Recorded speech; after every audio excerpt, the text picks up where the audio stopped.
the sheriff has brought forth now, when you know that these situations occur, we cannot be and make this a joke. This is not a freaking joke.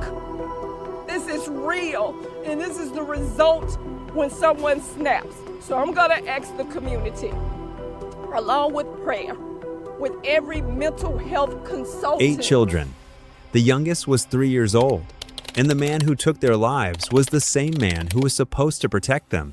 What you are about to hear is not just a crime story. It is a breakdown of a family, of a system, and of every warning sign that was screaming out loud while the world looked the other way. If you are new here, subscribe right now, because we cover stories that the mainstream media moves past too quickly.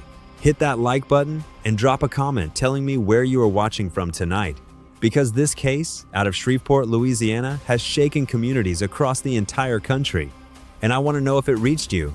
Stay with me, because this story does not start on the morning of April 19th, 2026. It starts years earlier with a man who was already showing the world exactly who he was. Let's go back. Shamar Elkins was 31 years old, born New Year's Day, 1995, in Shreveport, Louisiana. To people who knew him casually, he was a father, a neighbor, a man who sat on his porch in the evenings and watched his kids play in the yard. A man who posted Easter photos at church with all 7 of his children dressed up and smiling. But there was another version of Shamar Elkins, one that had been building quietly, dangerously, for years. And here's the part that will make your stomach drop. The system had him. It had him in 2019 inches handcuffs, facing charges that could have permanently stripped him of his right to own a firearm. A confrontation outside, a man in a car, and Elkins pulling a 9mm handgun from his waistband and firing 5 shots at a moving vehicle less than 300 feet from the fence line of a high school where children were outside playing. 5 shots toward a school, toward children. He was charged with carrying a firearm on school property, the charge that would have ended his legal access to weapons for good. That charge was dismissed. He pleaded guilty to a lesser weapons charge, got 18 months of probation, no prison, no permanent prohibition. He walked back out into the world with his gun rights intact, and the system patted itself on the back and moved on. Think about that for a moment, because 7 years later, 8 children would pay the price for that dismissed charge. By early 2026, Elkins' personal life was fracturing at every seam. He had married a woman named Shaniqua. They had 4 daughters together. He also had 3 children with another woman, and all 7 children lived together in the same house on West 79th Street in Cedar Grove, Shreveport.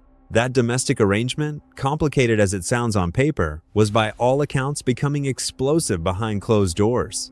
A divorce was being filed. A custody battle was brewing. A family court date had been set for April 20th, 2026, one day after the shooting. Now here is where this case enters territory that behavioral experts call the pathway to violence, and I need you to pay close attention to this, because understanding it might save a life one day. When a person, especially in a domestic situation, begins to feel like they are losing control, losing a partner, losing custody, losing the life they built, something shifts in how they think.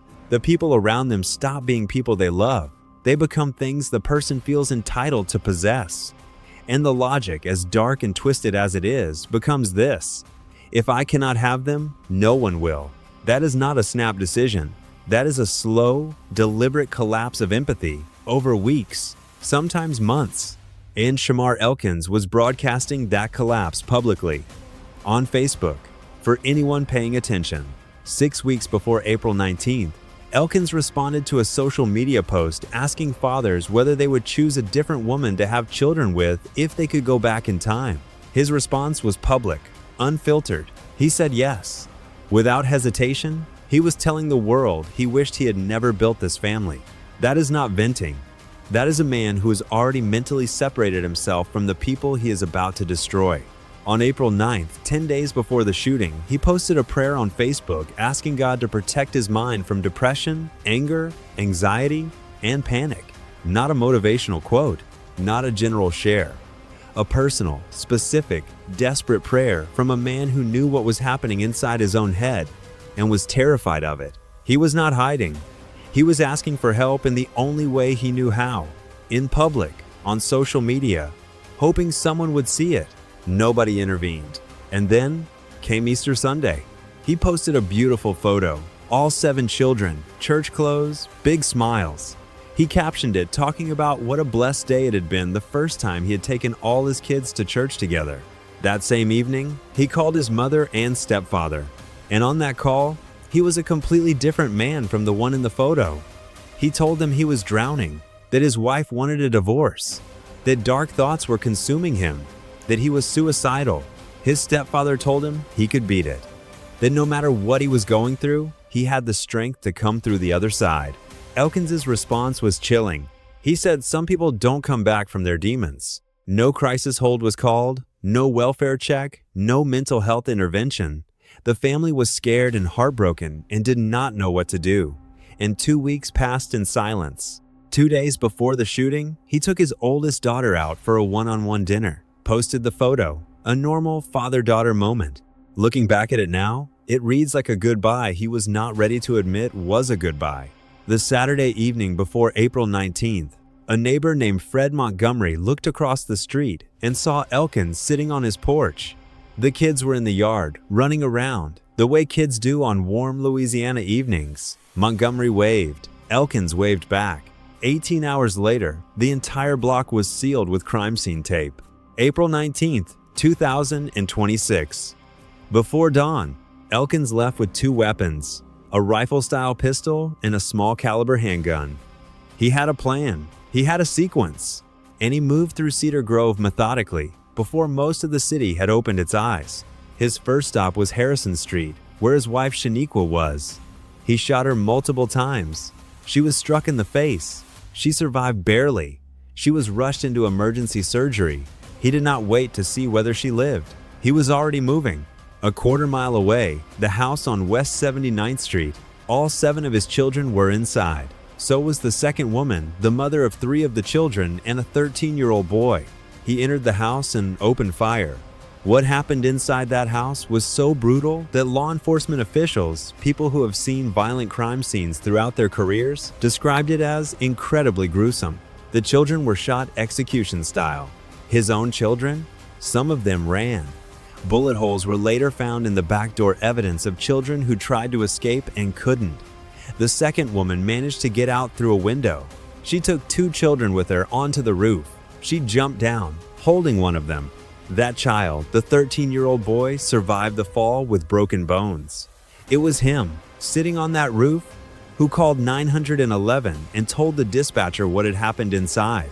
But the other child she had brought to the roof did not make it. Officers found that child's body outside with a gunshot wound. They had made it all the way to the roof, all the way outside, and it still was not far enough.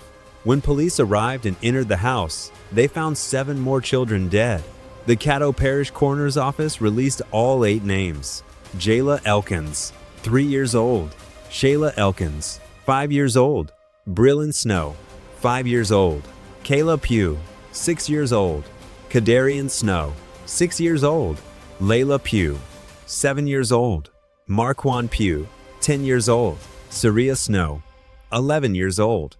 3 boys, 5 girls. 7 of them were his own children. The 8th was their cousin. When a Shreveport police spokesperson read those ages aloud at the press conference, audible gasps swept through the room.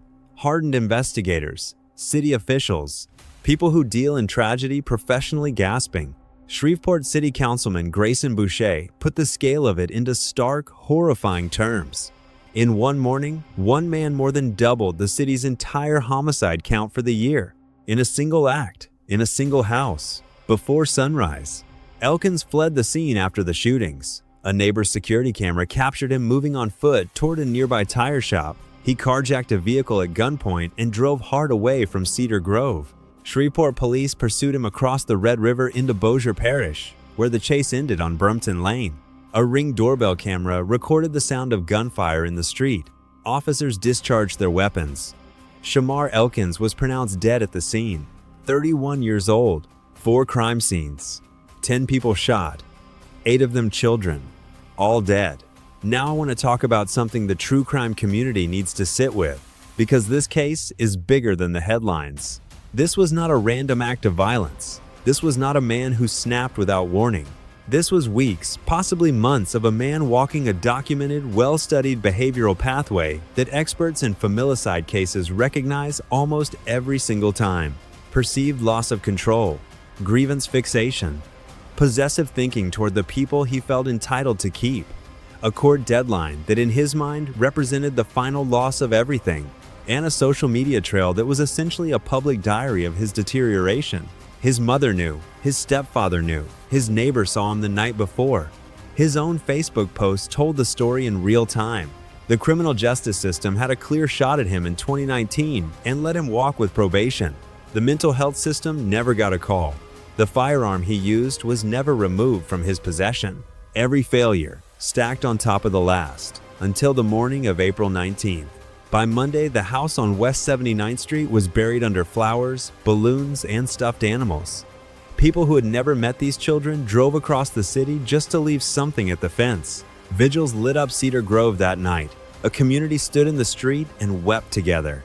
Mayor Tom Arcino called it the worst tragic situation Shreveport had ever faced.